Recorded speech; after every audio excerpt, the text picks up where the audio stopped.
What's up, everyone? We're back. What is up? It is tea time with Robyn. We are live. What's up? We are back to talk about some things that's going on with us today and with the Bills Mafia and with the Buffalo Bills, with Josh Allen. There's a lot of stuff we need to talk about. What's up, Robyn? How you doing? I'm doing great. I'm telling you, I am so fired up for this episode. Fired up. And we took a break from talking about our Bills because I think everybody needs a woosah. And we personally needed a woosah because me and Robyn didn't want to add on to the noise because there's a lot of noise. So we decided to have Dean on. If you didn't see that episode, please go back and watch that episode.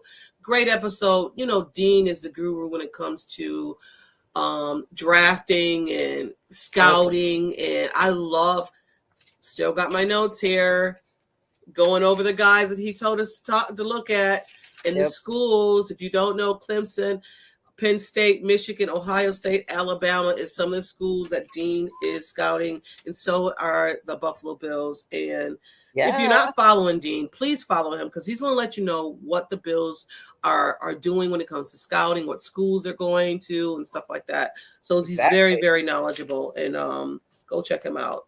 We love Dean. We absolutely love Dean. Love Dean. But today, what's up, Sandra? How you doing? Thank you for tuning in. Always tuning in. We appreciate you. We got some things to discuss, and Bills Mafia is on top of this discussion, and we're not here to chastise you guys, of course, because we're part of Bill Mafia. We're Bills Mafia too. But guys, you're off hinge. I don't know what the freak is going on with you guys, but Twitter was a hot mess. Social media was a hot mess. With Bills Mafia, with the Buffalo Bills. It was. Calling for everyone to be fired, Robyn. Take the whole team down to the studs. I saw that. Like, take the whole team down to the studs. I'm just like, what are we doing here? And yeah, I did the same thing. When we have these kind of games, I just log off.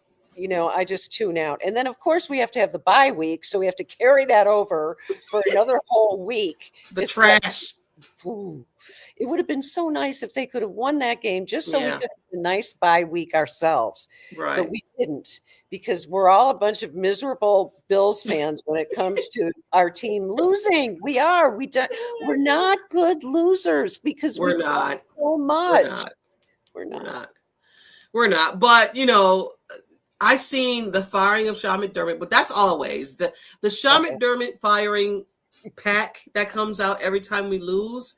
It just sits there like he's gonna do it again, and I can't wait to go out there. It's like, oh, and then I seen this trade Deion Dawkins. I said, okay, I'm off social media for a minute. I am done. I said I am out. I have checked out. You got me, guys. Yeah. So lose me with that stuff. Yeah. Lose me with that stuff. I mean, it's football. Okay. It's football. Like I told you offline, some people come to the Buffalo Bills and Bills Mafia to get, their fix and their happy place. And when their happy place is off balanced, then they have to lash out. And that's what's happening. It is. The other thing that's happening is the whole negative vibe thing. Our world is full of a lot of negativity, and social media is like an echo chamber for all of it. And I happen to be one of those non-digital natives that grew into adulthood without social media. And I know what life was like before then.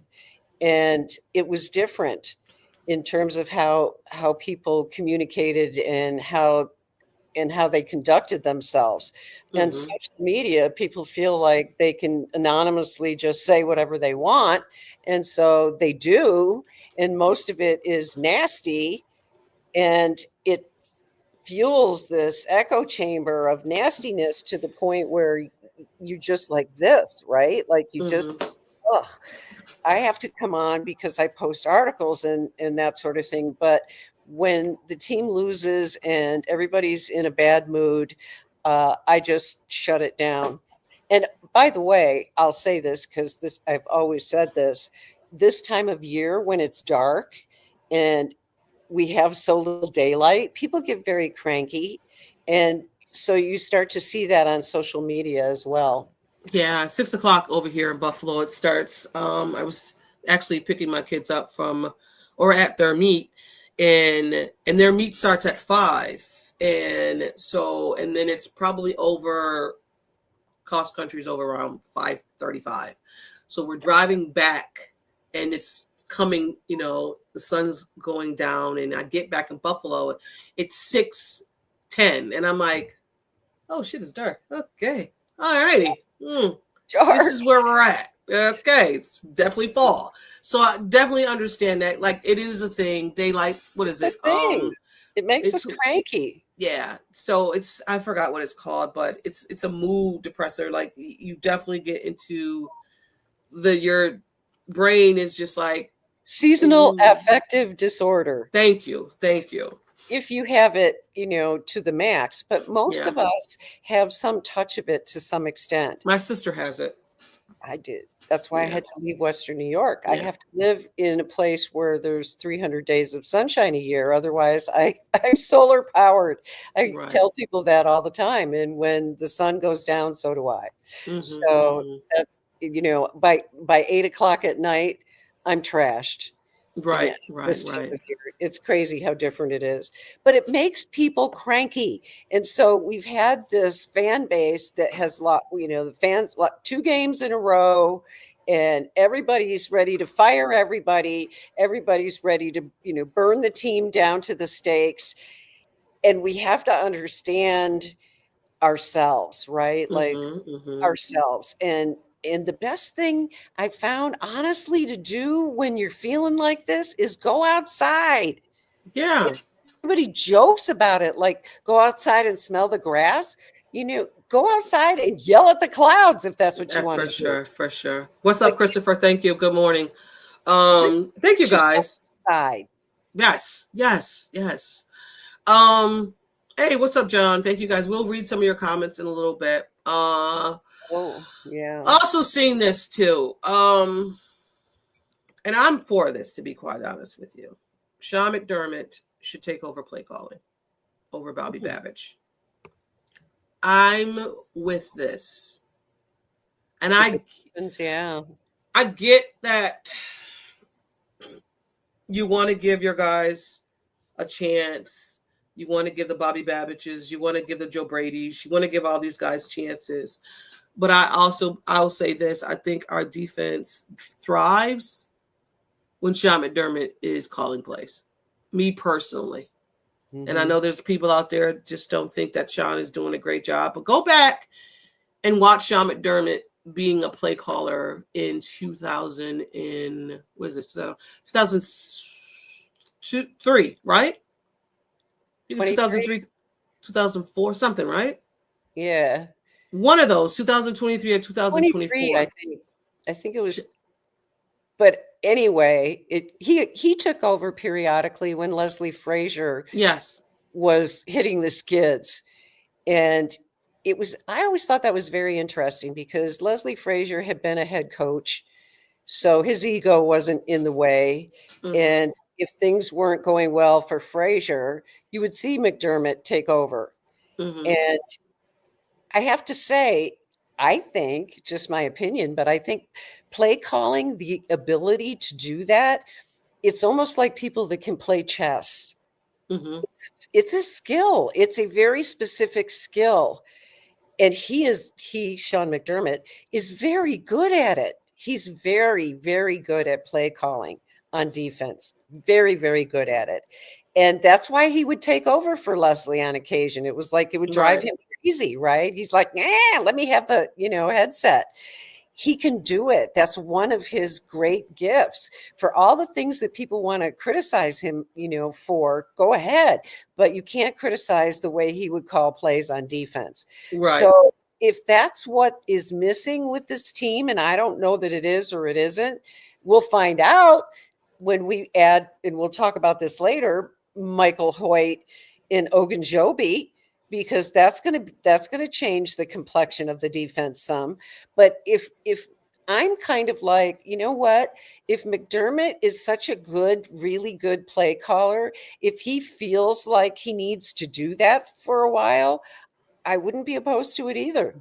Yeah, I'm in, and I know it's gonna step on someone's toes, and men can be very ego driven sometimes when you take something away from them, and I'm not pointing out you guys at all. I'm just saying that's what it is. Like women have their way of doing and inserting through things, and men have theirs. And I think if you take something away from a man, especially if it's theirs, and you think that I'm personally I'm doing a great job, but then it was like, well, I could do better.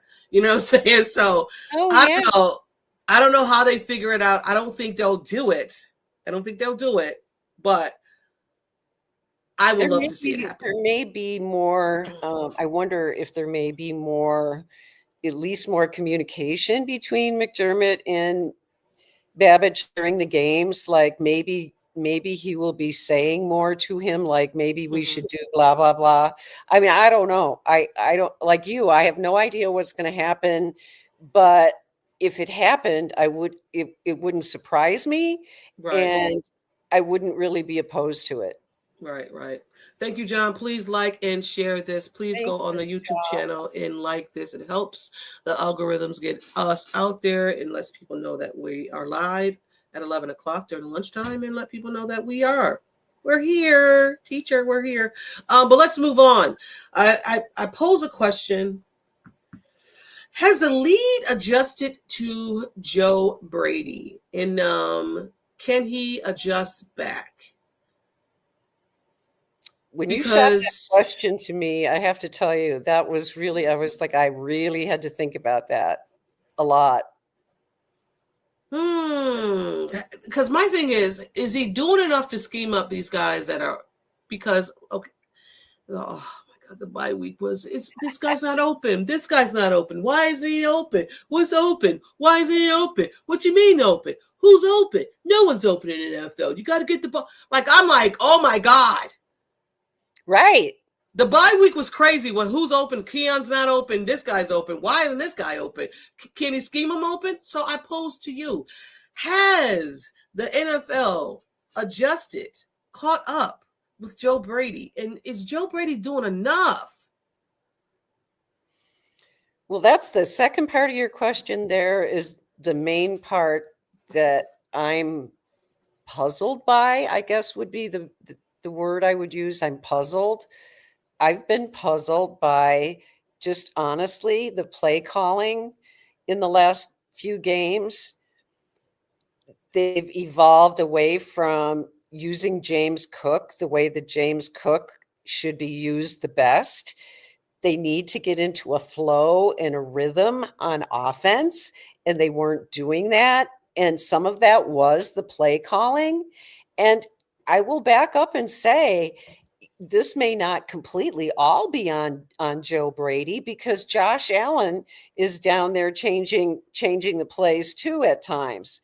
And so I don't know, has the league adjusted to Brady? Probably, because he became predictable. So instead of adjusting back the way he should, in my opinion, he adjusted back by doing all this wacko stuff and being cute. And you don't need to be cute. That's the key. That was the key word this bye week. Cute. I don't know. Like, the whole Keon Coleman and his snap rates, I don't know. I don't know. I listen to almost every day Joe Marino and his podcast on Locked on Bills, and he talked about Keon and gave numbers in terms of the number of snaps where he's getting a lot. A lot. The most by Like, far. and I don't understand that. So I've seen that as well. Why are you so focused on Keon's, if you're telling me everyone's eating, but someone's eating more, I don't want it to be Keon. No disrespect, Keon. No disrespect. I'd rather it be, well, I know Dalton wasn't out there at the one game or the last one game. I would rather it be Dalton. I would rather it be Shakir. I would rather it be freaking James Cook. Why the hell? And no shavers. Why the hell are you getting away from the guy, Mr. September? What happened to Mr. He's Mr. Nobody right now. You guys forgot that you had a run game? Like, what are we doing? You wanted a balanced offense, and then you guys went right back to the non-balanced offense. Well, and why is Keon getting all of this attention when he has not been productive? And I will say this, and people can disagree with me. I really don't care. I think Keon should be playing in the slot. Yeah, I've seen that too going around as well. Well, I think he's a slot receiver. Mm-hmm. I don't think he's a boundary type receiver. He's a go up in the air, grab it and get it. That's right within Josh. The goal line. It makes so much more sense. Put him in the slot and leave him there and let him grow into the role, which I think he will. I think he has the potential to be a very good wide receiver. I just think he's not being utilized to the best of his skills. I also believe that Keon's route tree is not developed yet, right? This is his second year. No. I don't think even when he was in college, Keon Coleman didn't have the route tree as some of these other guys that came out. And if he has 2 or 3 routes, you guys are over the shoulder, like the 50-50 balls and slants. Like, why aren't you doing those? Why aren't you doing the quick? If you want Keon to get open quickly, use a slant. That, and the other thing that might be really nice is if they got Stevie Johnson. I don't understand why.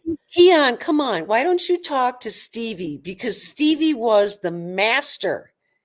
Yeah, of getting open. And they have the same body type, Robyn. Yes. Yes. I want Keon to do that this offseason. Please call Stevie Johnson. Keon, I know you probably don't listen to this, but if someone can give the message to Stevie Johnson, I'm pretty sure. Listen, Keon needs to talk to Stevie. He needs to talk or watch his film. Please pull up all of Stevie Johnson's best highlights. And they're both basketball players, and Stevie Johnson said, exactly. Stevie never had a route tree. Right. He never had a route tree. His route tree was whatever. I'll be over here if you're over there. I mean, it just worked. He said he played football like he played basketball. Yes, and Keon does the same thing. So please. Okay, so that's my big, please make it happen. Universe. Yeah. Make it happen. Yeah, for sure. It would help. And we did not even that. We just rolled over to number 4. Did you know Keon Coleman was getting more snaps and targets in his offense? Yes. Again, I don't know about anybody else, but I need y'all to stop that. And no offense, again. It's like no one is crazy over Keon in this offense. And I know Deion Dawkins this offseason was like, or this, training camp was like, oh, Keon. I get it. I know you're hyping your teammate up, but really right now, he should not be the number 1 focus in this offense. No, I'm sorry. Take the pressure off of him too, because he's obviously a little like Josh was when Josh was a rookie, right? A little bit, right? A little emotional, a little reactive. He's still a young player, and I don't want him to get ruined. And that's what bothers me is they're not putting him in the best place to succeed. And we don't even know what's going on with his discipline stuff. Like, what is going on there? Exactly. Like, and you don't want to hear the second year wide receiver is still having issues off the field. You know what I'm saying? His expectation has grown, and you're still not meeting those. Exactly. And again, we don't know what's going on, and I don't know if it's late to meetings. I don't know, like, really what happened there. So Whatever. Right. Whatever. Bottom line is put him in a place where he has a chance to succeed and get him with Stevie. And put all these guys in a place that need to succeed. John. Hopefully Curtis Samuel can play, because I think Joshua Palmer has a high ankle sprain. Yeah, he's week to week. Yeah, he's not going to be around. He's not going to play. But this Curtis Samuel thing, his ribs, this might be one of those, why did we sign this guy? Another one of those. If not even that, if Curtis Samuel can't go, you can swap them out for Elijah Moore, because they're the same person. Call me crazy. This is what I'm saying. Like, you have two of the same. If he can't go, okay, excuse me, Elijah, come on, buddy. Like, what are we doing? What are we doing? You're so Josh right. got MVP, and I hate the buy, because they had Chris Sims on a podcast saying the reason why this offense is not effective is because Josh don't have a number one. And I was like, guy, Josh didn't have a number one last year. It has nothing to do with, and I'm not big on everybody eats. I want my offense to have a number one. Hear me out. I don't want that everyone can eat menu. I'm sorry. Everybody can't have the same buffet. I'm sorry. I'm sorry. I want a number one. But here we are. And you said what you said. Mr. Sims, no disrespect, Josh won MVP with that bunch. The only person that was removed was Mac Hollins. And you mean to tell me that Mac Hollins was that important to this offense? Come on. Like, I don't know I was about to say something else. Who's messing up? But please get it together. Please. We are 4-2. We are second. The Bills are second in the division right now. The freaking Patriots are 5-2. And this is why that game is going to be mad important later on in the season, because they have one game ahead of us right now. And I don't like to see the Patriots on top of the Buffalo Bills at any point. It's a reality check. I'm not surprised. I just had this feeling. I'm not surprised either, Robyn, but I'm surprised how the Bills are playing. I'm surprised how Drake May is playing so well, so fast. I think I'm still not sold on Drake May. I'm sorry. Call me whatever. Call me a homer. I am not on his. Yeah, he's still young. I'm not on it. He has the capacity to have a game where he screws up, but he's definitely got an arm. He does. No, he has an arm. He's got an arm, and they have a team now. Vrabel is, but they don't really have a team, Robyn. Like that defense. Yeah, that's for sure. That offense is you have Stephon Diggs, and I can't really say nothing about that because y'all made him look like he was a premier number one wide receiver in this. Like Randy Moss. Y'all made him look right. Y'all made him look like Randy Moss. Like, and now we're gonna switch over to the defense. If I'm sounding like I'm whining or having a rate, whatever. Tune off. I'm sorry. We're entitled. We said we were going to be crabby today. Yeah, you didn't hear this, so we're doing it right now. We warned everybody. Okay, tune out if you don't want to hear us bitch, because we're feeling it today. We are, but we're going to get into some. We're going to try to get into some good. Maybe not today. Maybe not. Anyway, no, I got things to say. Here's some good right here. Right, our defense. Some help is coming. Yeah, that's good. That's good, right? That's Michael really Hoyt, good. And I call him OK Joey is coming back. Right? They're off suspension. They are coming back. But Sean McDermott was asked, "Hey, Sean, are they going to play on Sunday?" He said, "We'll see." We're evaluating. And Are you I'm going kidding to tell you me? right now, Sean, if they're, I Oh. got people in California. I got people in North Carolina. I got people, Sean. And if them two ain't on that freaking field, the way our defense is looking, if you don't have that big body in that middle right there, we're going to have a problem, you and I. This is almost like man coming from the heavens. Honestly, I think probably at least for the last 2 or 3 games, it's been like, when are they coming back? When are they coming back? When are they coming back? And the reason is important for the whole defense, because you can say, well, good, the defensive line gets a jolt, but what about the linebackers and all of that? Well, if we get our defensive line together the way that we hope we can get our defensive line together, it will help the linebackers and the safeties, the second level. Mm-hmm. I mean, they all play in unison. Right. But our second level is our weakness. Yes. So Christopher had a question. Do you believe that Brandon Beane is going to bring someone in off the trading deadline to help us out? I've seen this, and I want to get back to our defensive side of the ball. I seen this today before we got on. I seen the Jets in Miami are having a wholesale. And I seen that the Jets had a name that I would not be mad if the Buffalo Bills said, "Hey, I got this, this, and this. Would you take him for a Quincy Williams? Wilson Williams. Quinnen Williams? Quinnen, the defensive tackle. Yes. Oh, they're putting him on the chopping block? Yeah. No, I would not. I wouldn't be mad if Sean McDermott went after that. Or Brandon Beane said, "Hey, Sean, I'm going to help you out. I know I've been bad, but I got a Williams that's coming in here. It's not Mike Williams."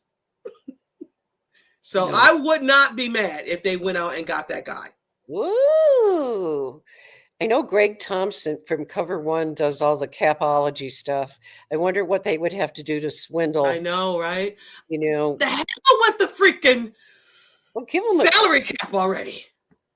Oh, God. Well, aside from the fact, at this point, no offense, Brandon, but you could give a second-round pick away, and I wouldn't. You don't do great in it anyway. You said it. But yeah. Yes, you don't do great in second nor third. Let's be honest. So give it away and get somebody that could produce. The question is, why are they wanting to get rid of him? Right. I mean, but I think east on the field. So here's the thing that I've heard about the Jets, and because I keep my ear over there as well, and Miami is just a dumpster fire, but I like to keep my ear on what's going on in division. Yeah. So they're saying that Aaron Glenn wants his people. So he's evaluating everyone and want to see who wants to stay, who doesn't want to stay. But I think this guy has seen a long line of coaches to where he's like, "Yo, I'm done. That's true. I'm done. I want to go to a winning," because you got to think that they want to go to a winning organization. Like, after playing for the Jets or the Dolphins. Right. I don't think we're going to get Waddle. And I know this bye week, everybody was talking about Waddle. I don't think they're going to even shop Waddle. And I don't think that Miami, we beat Miami. Our record against Miami is crazy. And I don't think Miami wants to see Waddle in the Bills uniform and we're still beating them. So I don't think that's going to happen. But I mean, I would not be mad if we get a Williams. I would not be mad. I wouldn't either. But I just don't know what they'd have to swing to make it work. But if they do it. I know. Do it. Sure. Yeah. Currently, John said the Bills are just over $2 million in cap space. So, hey, give some picks. But anyway, we got some help coming. Mitch Morris has said on WGR that Okejobi is a guy he hated to play against. Mm-hmm. He called him a underrated defensive tackle in the NFL. I believe that's true. From everything that I've read about him, and I haven't watched him play a lot, but I've seen a few highlights. He's going to be a big addition to our defensive line. Yeah. Because he's a force in the run game. And that's Yes. what we need the most, in my opinion. I did not know the Bills was bottom 3 in run defense. Isn't that wonderful? Oh, I've never in my life. I don't know if I ever, and I know the Bills, they're bad in run defense. They are, but I've never have I ever thought that I see or hear that the Bills are like the bottom. Oh my God. It's been a challenge for sure these first 6 games. And I think the Bills, this game we're going to talk about coming up, better be ready. I did some listening about the Panthers, and so if our guys don't want to end up being 4-3, they're going to have to be pretty darn focused on Sunday. But let's move on. The one thing I want to talk about a little bit. We talked about the second layer of the defense being the worst, and I'm glad you agree, because it just, to my eyes, it's just very clear. I guess Rapp is out. I'm not disappointed. I'm not either. Bye-bye. So it looks like what we'll have is Poyer with Bishop. And that combination I'm okay with, because Poyer's wise and he may be able to teach Cole Bishop some things out there, because Bishop needs somebody who's experienced with him. Yeah. And even though Poyer has all the limitations Poyer has at his age, I get all of that. He's wise, right? He's got wisdom that he can impart. So if he can be out there teaching Cole Bishop at the same time, he's learning from somebody that did it very, very well in his prime, this is going to help a lot. That's also going to be a big plus. And by the way, I'm just going to say it. I want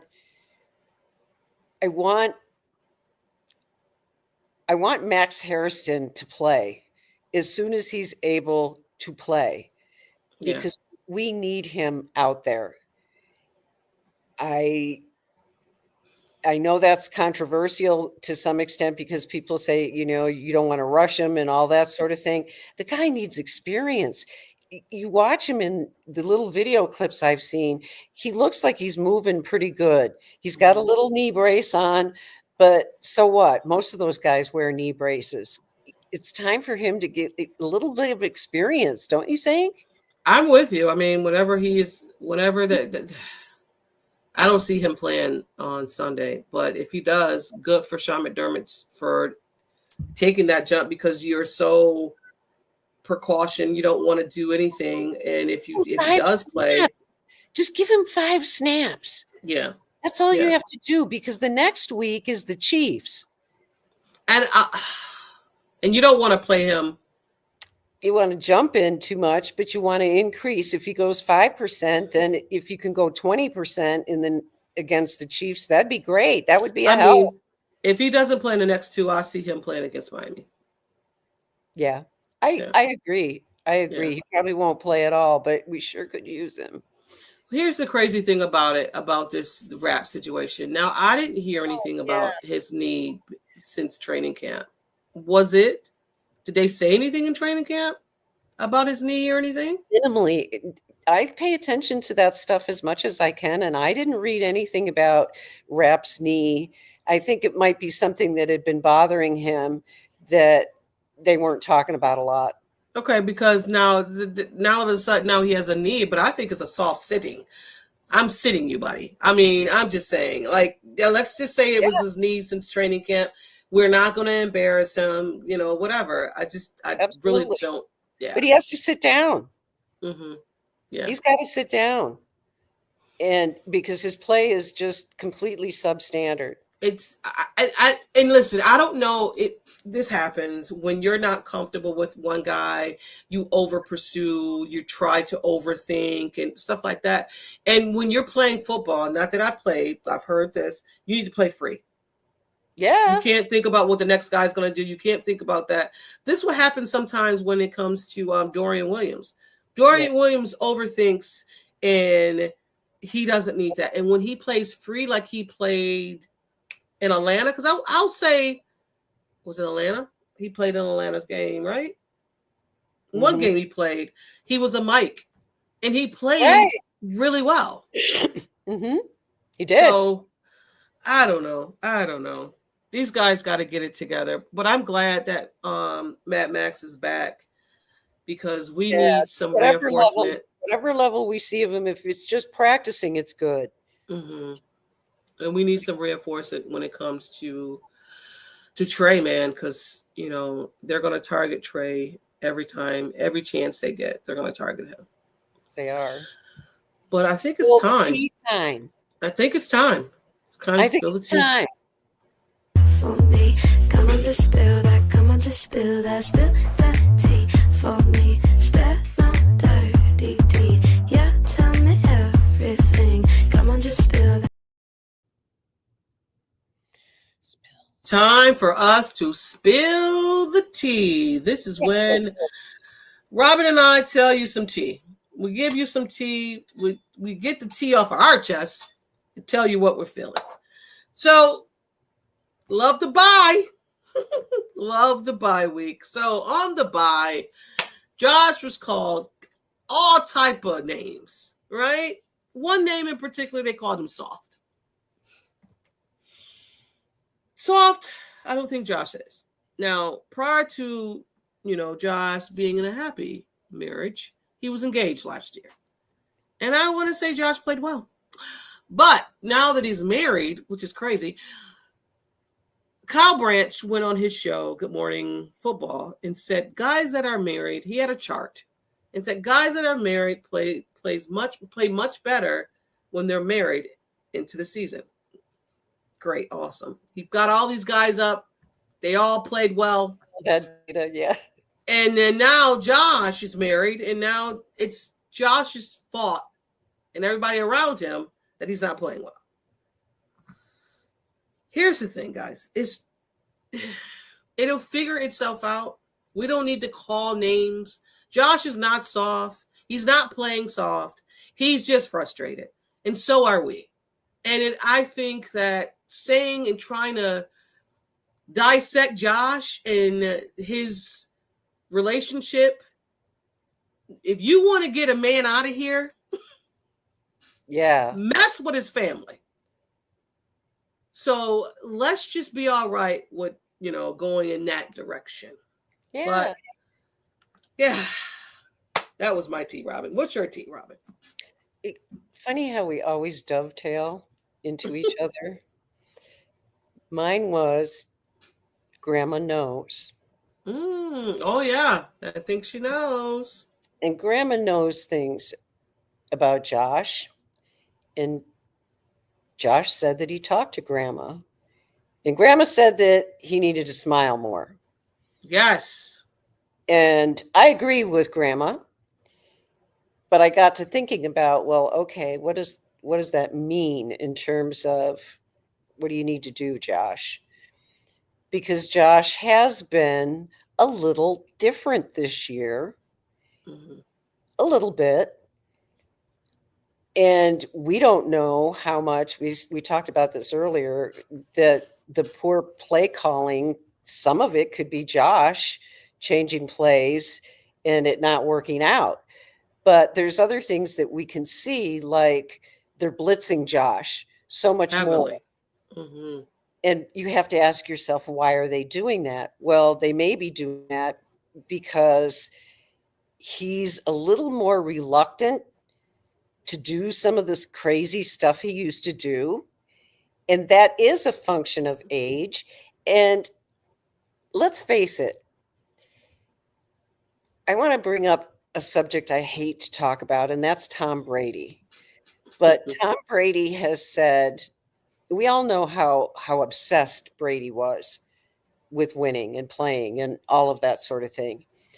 But he also admits that it caused the end of his family life. You Mm-hmm. know, he ended up getting a divorce because he promised to retire and he didn't, and his wife said, "See you." And I think that he would admit that his obsession with the game was really a dividing force in his relationships. So you have a guy who's newly married, Josh, Mm-hmm. and I will, kind of digress a little from what you were saying, because I do think that Josh is not the same Josh he was 2 or 3 years ago. He's not. And that's okay. We all change as we evolve. Okay, that's normal. So he's kind of taking his time to integrate. Now I'm a married man and I have to think about things differently. And I know that some people were upset when he said that football, his wife taught him that football wasn't the only thing that you are. You're not just a football player. And he said that with a kind of appreciation for her, because she was trying to make him feel like, look at you're a wonderful man. You're not just a football player, you're a wonderful Mm-hmm. man. So you do want to please your wife, and your new role as a husband has to kind of take some time to be integrated into. Because let's face it, Josh really is a Labrador retriever. He's a people pleaser. He wants to make everybody happy. And so I think now he's just trying to make all this new stuff in his life focus. And what happened to him? Oh God, I have to be a football player. I have to do this. I have to do that. And no, Josh, you just have to be Josh, right? Mm-hmm. Just be Josh. And I think that that's coming. I heard that, I listened to his interview yesterday, and I think he heard, and that's why he said what he did about Grandma Knows, right? Mm-hmm. He's been thinking about what am I doing differently? What am I missing here? Because everybody does that. You would hope as a player during the bye week, it's like, okay, we just lost 2 games. I'm the quarterback, right? Like, okay, Self-reflection, self-reflection. self-scouting, Yeah. right? That's the perfect term for it, self-scouting. So you do that and you realize, oh, well, maybe my mood hasn't been what it should be. That's what he said in terms of being a leader, right? He said that. And so he recognized there was something inside of him that wasn't clicking right. Mm-hmm. And so he's focusing on that now. And I think that's a good thing. Can we just cut the guy some bloody flack? Right? You know what I'm saying? Like, just cut him some flack. He's Superman on the field sometimes, but if you make him feel like he has to be Superman in order to carry the self-esteem of an entire region on his back, screw it. Yeah. Screw it. We all need to go out and smell the grass a little bit, because he's just being a guy going through what he's going through. And Right. we have to just let him do his thing. Let him be Josh. Yeah, just let him be Josh. Because again, if you want to get on the guy's bad side, talk about his family. And you don't want Yes, to. You don't want to do that. You don't want to do that. I mean, so true. for That's me, so true. it's just, and no disrespect to none of it. For me, it's just football.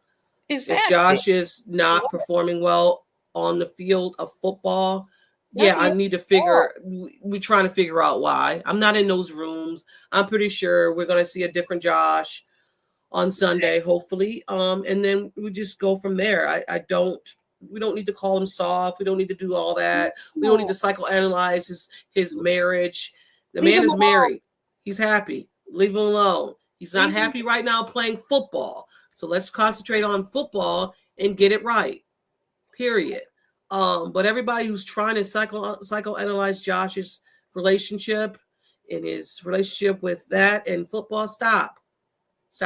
Just stop. because I wouldn't want it happening to me. You wouldn't want it happening to you. So we're gonna move on because I think we have some points. We have some winning points to discuss. We do. Everyone's a winner, baby. That's the truth. It's the truth.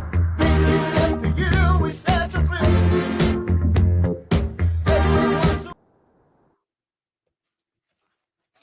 Everyone's a winner, baby. We can be too. So let's hopefully figure out that the Bills can be winners on Sunday. Get off the schneid.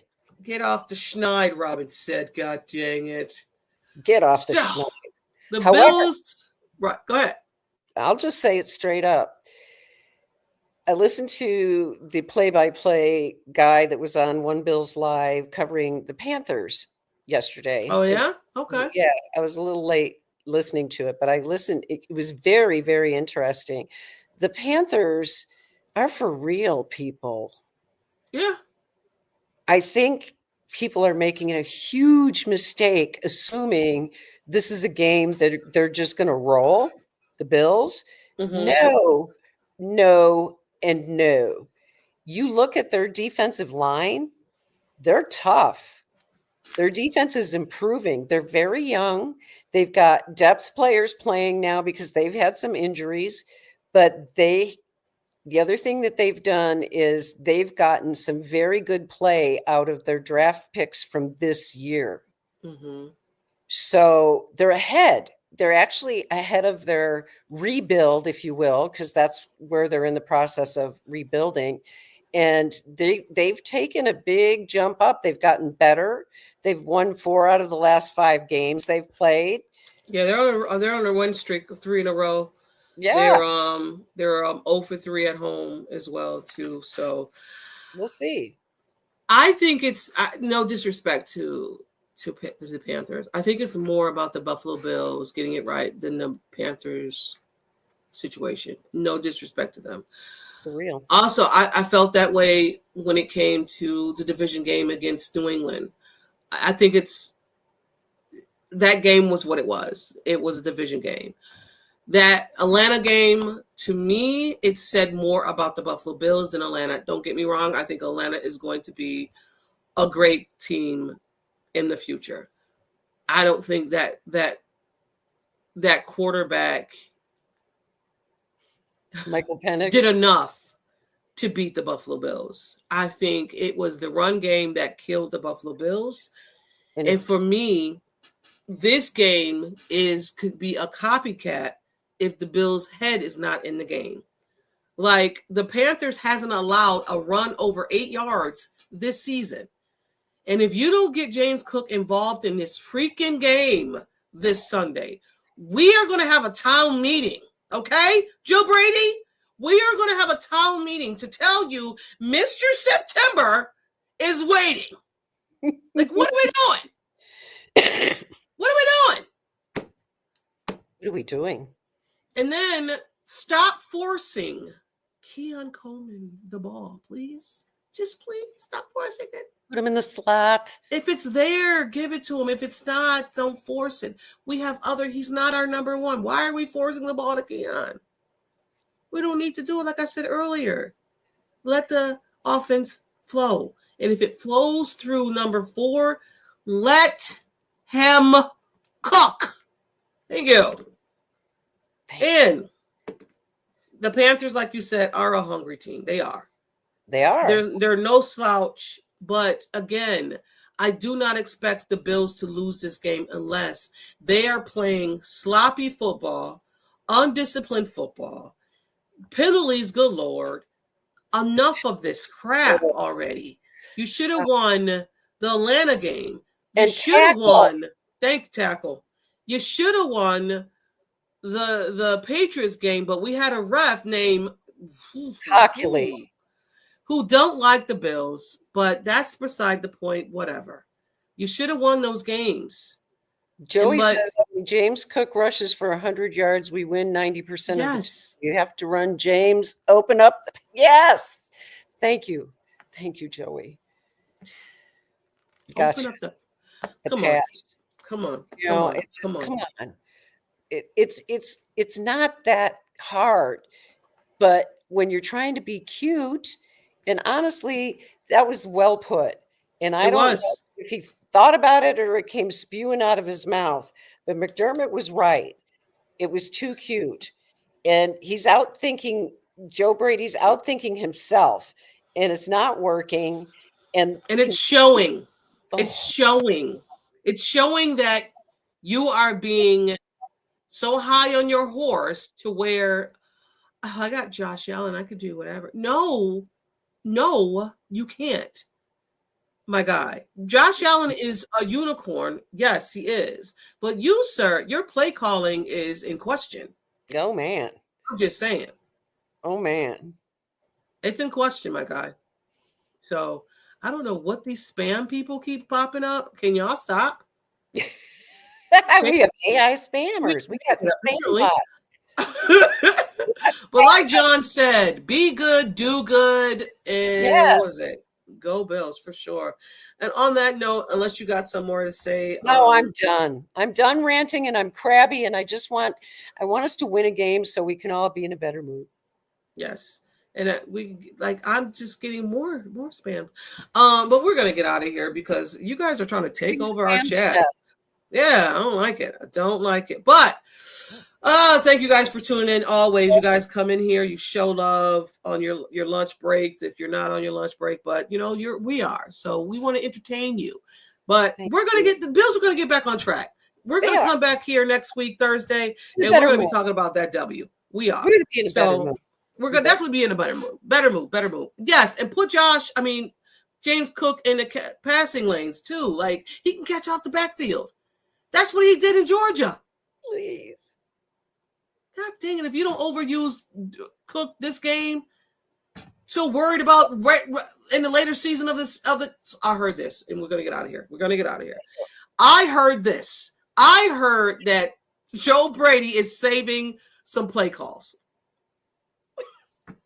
I'm telling you. That makes me just really want to sign off. Yeah, right? So, guys, we're out of here. This is Tea Time with Robyn. I am T. She is Robyn. We are out. Before I do this, I got to find it. Out. We're not out yet. We're out now. Peace, y'all. Go Bills. And go Bills. Yes.